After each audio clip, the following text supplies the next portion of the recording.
How did the life insurance industry start? There were readings on this for both CPCU and actuarial exams a decade back, however, I cannot find the reference. A brief description of what I remember from the texts on how life insurance was sold and how that evolved. 1. Take all comers. Every association member paid flat annual premiums and received benefits at death. 2.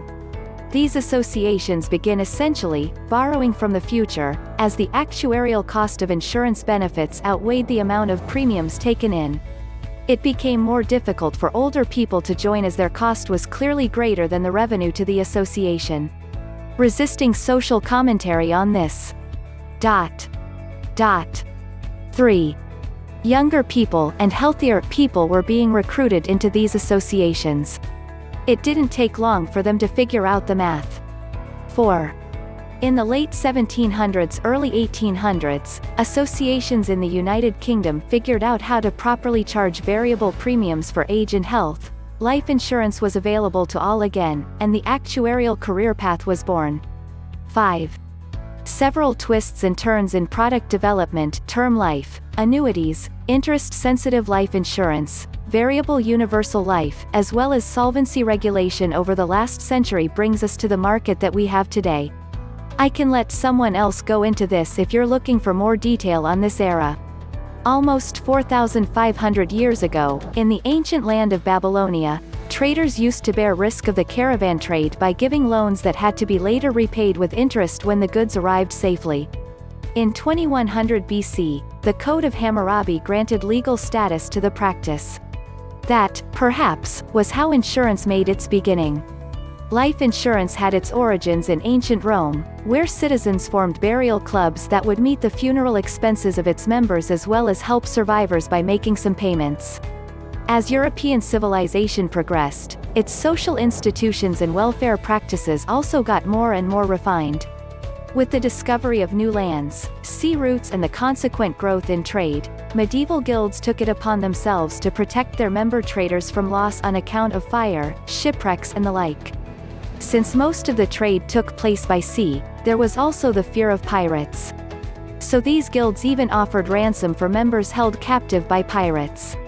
Burial expenses and support in times of sickness and poverty were other services offered. Essentially, all these revolved around the concept of insurance or risk coverage. That's how old these concepts are, really. In 1347, in Genoa, European maritime nations entered into the earliest known insurance contract and decided to accept marine insurance as a practice. The first step. Insurance as we know it today owes its existence to 17th century England. In fact, it began taking shape in 1688 at a rather interesting place called Lloyd's Coffee House in London, where merchants, ship owners and underwriters met to discuss and transact business. By the end of the 18th century, Lloyd's had brewed enough business to become one of the first modern insurance companies. Insurance and myth. Back to the 17th century. In 1693, astronomer Edmund Halley constructed the first mortality table to provide a link between the life insurance premium and the average lifespans based on statistical laws of mortality and compound interest. In 1756, Joseph Dodson reworked the table, linking premium rate to age. Enter companies. The first stock companies to get into the business of insurance were chartered in England in 1720. The year 1735 saw the birth of the first insurance company in the American colonies in Charleston, South Carolina. In 1759, the Presbyterian Synod of Philadelphia sponsored the first life insurance corporation in America for the benefit of ministers and their dependents. However, it was after 1840 that life insurance really took off in a big way. The trigger, reducing opposition from religious groups. The growing years. The 19th century saw huge developments in the field of insurance, with newer products being devised to meet the growing needs of urbanization and industrialization. In 1835, the infamous New York fire drew people's attention to the need to provide for sudden and large losses. 2 years later, Massachusetts became the first state to require companies by law to maintain such reserves. The Great Chicago Fire of 1871 further emphasized how fires can cause huge losses in densely populated modern cities. The practice of reinsurance, wherein the risks are spread among several companies, was devised specifically for such situations. There were more offshoots of the process of industrialization.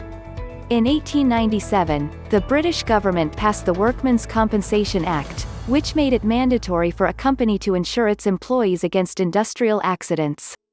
With the advent of the automobile, public liability insurance, which first made its appearance in the 1880s, gained importance and acceptance.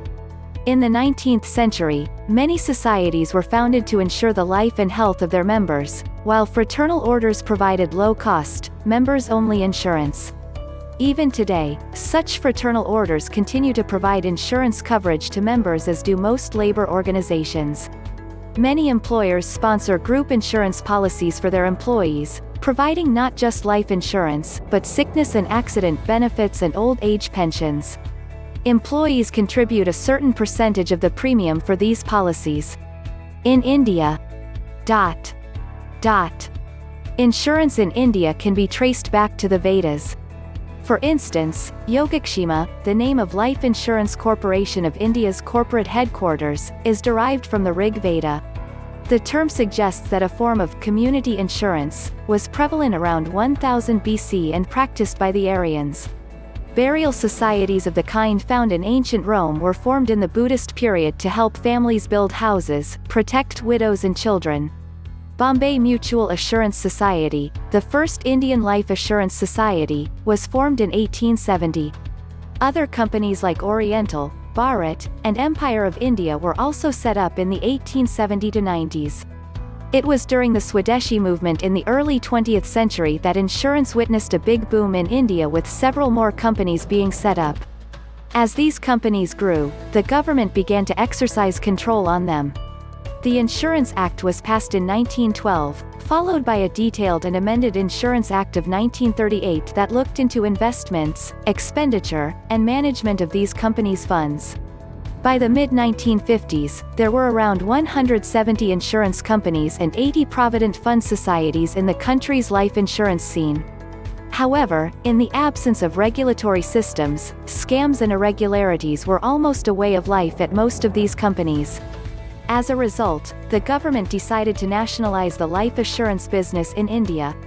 The Life Insurance Corporation of India was set up in 1956 to take over around 250 life companies.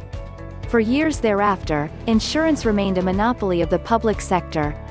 It was only after 7 years of deliberation and debate, after the R.N. Malhotra Committee report of 1994 became the first serious document calling for the reopening up of the insurance sector to private players, that the sector was finally opened up to private players in 2001. The Insurance Regulatory and Development Authority, an autonomous insurance regulator set up in 2000, has extensive powers to oversee the insurance business and regulate in a manner that will safeguard the interests of the insured.